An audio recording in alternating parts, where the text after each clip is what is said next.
స్టూడెంట్స్కి నేను ఇచ్చే అడ్వైస్ ఒకటే, మీ కెరియర్ని ప్రాపర్గా ప్లాన్ చేసుకోండి. Because your parents will be waiting to see your success.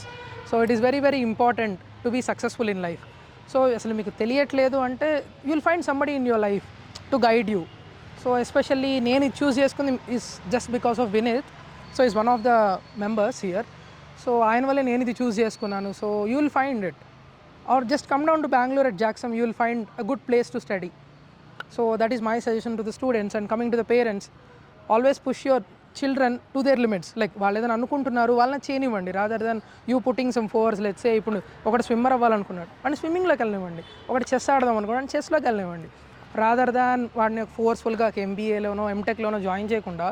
Let's say ఇప్పుడు ఒకళ్ళు అబ్రాడ్ వెళ్దాం అనుకుంటారు, వద్దండి అబ్రాడ్ ఎందుకు అంటే.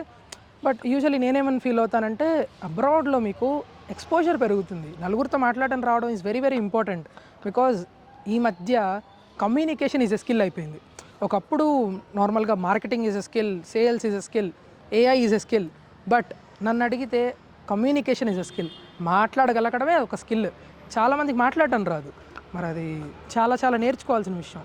సో మనం ఎప్పుడైతే జనాలతో ఇంటరాక్ట్ అవుతామో, రెగ్యులర్గా ఎవరినైనా కలుస్తామో, సో అది రియల్గా హెల్ప్ చేస్తుంది పిల్లల్ని. అదే కదా గ్రో చేసేది. నువ్వు నలుగురితో మాట్లాడటం నేర్చుకోగలిగితే obviously will grow.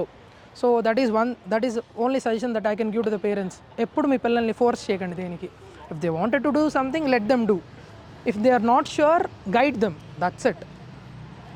And nothing to worry. అబ్రాడ్కి వెళ్ళొచ్చు, అబ్రాడ్కి వెళ్ళడానికి ఏం కంగారు పడకండి.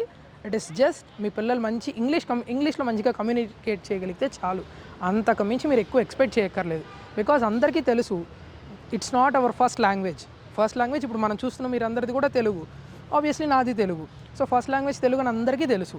So it could be second language or third language as in English. So nothing to fear, nothing to worry, just your skill. Okay viewers, see then, bye.